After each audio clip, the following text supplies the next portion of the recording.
Hi friends, welcome back to Mahabharata series episode number 16. నా ముందు వీడియోలో శకుంతల మరియు దుష్వంతుడి మధ్య జరిగిన సంభాషణ గురించి వివరించాను. ఎవరికైనా ఇంట్రెస్ట్ ఉంటే మీరు ఆ వీడియోను కూడా చూడొచ్చు. ఆ తర్వాత ఏం జరిగింది అనేది వీడియోలో చెప్పబోతున్నా. So let's get into the video. జన్మేజయుడు అడిగిన ప్రశ్నకు వైశంపాయనుడు ఇలా చెప్పడం మొదలుపెట్టాడు. పూర్వము ఇక్ష్వాకు వంశంలో మహాభీషుడు అనేవాడు 1000 అశ్వమేధ యాగాలు, 100 రాజసూయ యాగాలు చేసి బ్రహ్మలోకానికి వెళ్ళి అక్కడ దేవతలతోనూ మహర్షులతోనూ బ్రహ్మదేవుని సేవిస్తూ ఉన్నాడు. ఒకరోజు గంగాదేవి బ్రహ్మసభకు వచ్చింది. అప్పుడు గాలి బలంగా వీచింది. గంగాదేవి కట్టుకున్న చీర కొంచెం పైకి లేచింది.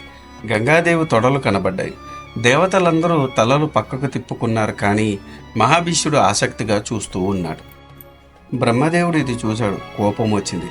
మహాభీష, నువ్వు భూలోకములకు మానవ వనితకు జన్మించుము అని శాపం పెట్టాడు.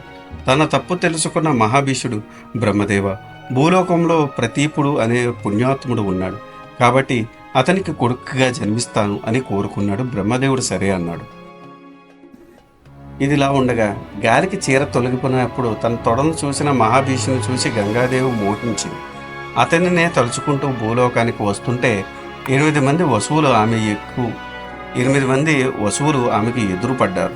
దీనంగా ఉన్న వారిని చూసి కారణం ఏంటి అని ప్రశ్నించింది గంగాదేవి. 8 మంది వసువులు గంగను చూసి, అమ్మా గంగాదేవి, మాకు వశిష్ఠ మహాముని భూలోకంలో పుట్టమని శాపం ఇచ్చాడు. అందుకని ఒక పుణ్యవతి గర్భంలో జన్మించాలని పోతున్నాం. నువ్వు ఎదురుపడ్డావు. మేము నీకు పుత్రులుగా జన్మిస్తాము. మహాభీషుడు మానవలోకంలో ప్రతీపునకు సంతనుడిగా జన్మిస్తాడు. నీకు అతనికి సంగమము అవుతుంది.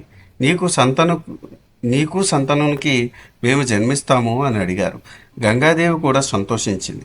నా కోరిక అదే, కాబట్టి మీరు నిశ్చింతగా ఉండండి అని చెప్పింది.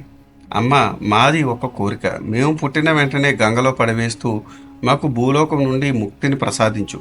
మాకు వశిష్ఠ మహర్షి కూడా అలాగే అనుమతి ఇచ్చాడు అని చెప్పాడు.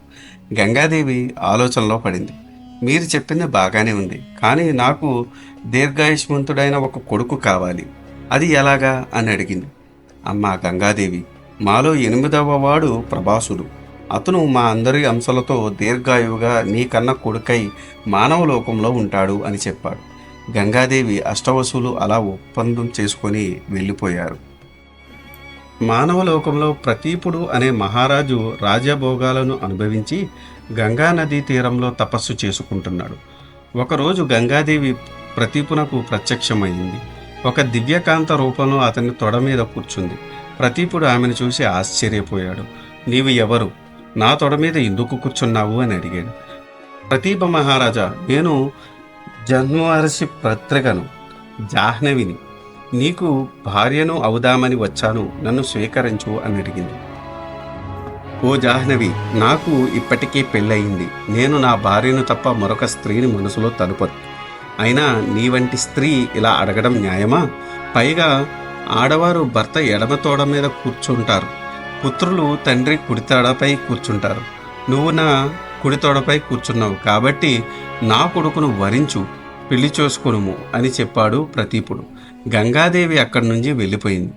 ప్రతీపునకు అతని భార్య అయిన సునందకు మహాభీషుడు బ్రహ్మవాక్కు ప్రకారం శంతనుడు అనే పేరుతో జన్మించాడు. ప్రతీపుడు శంతనుకి రాజ్యాన్ని అప్పగించాడు. కుమార, ఒకరోజు గంగానదీ తీరాన్న ఒక కన్యను చూచాను. నువ్వు నా కొడుకుకు భార్యవు కమ్ము అని అడిగాను. ఆమె దానికి అంగీకరించింది. నీవు ఆమెను వివాహం చేసుకొనుము. ఆమెను గురించి వివరాలు ఏమీ అడగకుండా ఆమె కోరిక తీర్చు అని చెప్పాడు. శాంతనుడు సరే అన్నాడు. తర్వాత ప్రతీపుడు తపోవనానికి వెళ్ళిపోయాడు. సంతనుడు రాజ్యం చేస్తున్నాడు. ఒకరోజు సంతనుడు వేటకు వెళ్ళాడు. గంగానదీ తీరంలో ఒక అందమైన కన్యను చూశాడు. ఆమె అందానికి ముగ్ధుడై ఆమెను చూస్తున్నాడు. ఆమె కూడా సంతనుకి అందానికి పరవశించి అతన్నే చూస్తూ ఉంది. సంతనుడు ఆమెను చూసి, నువ్వు ఎవరు? ఒంటరిగా ఇక్కడ ఎందుకు ఉన్నావు అని అడిగాడు. దానికి ఆమె, ఓ రాజా, నీకు నన్ను భార్యగా స్వీకరించాలి అనే కోరిక ఉంటే నన్ను ఏమీ అడగకు. నేను ఏం చేసినా అడ్డు చెప్పకు. నా మనసు నొప్పించకు. అలాగైతే నేను నీకు భార్యనై నీ కోరికలు తీరుస్తాను అని చెప్పింది. తండ్రి చెప్పిన మాట గుర్తుకు వచ్చింది సంతనునికి. పైగా ఆమె మీద మనసు పడ్డాడు సంతనుడు. అందుకని ఆమె చెప్పిన వాటికి ఒప్పుకున్నాడు.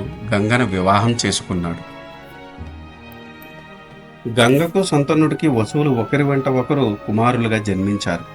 గంగ వారందరినీ పుట్టిన వెంటనే గంగా నదిలో పడేసింది. సంతనుడికి మనసులో బాధగా ఉన్నా అనుకున్న మాట ప్రకారం ఏమీ అనేవాడు కాదు. అలా 7 వసువులు పుట్టారు, చనిపోయారు. అష్టమ వసువు అయిన ప్రభాసుడు జన్మించాడు.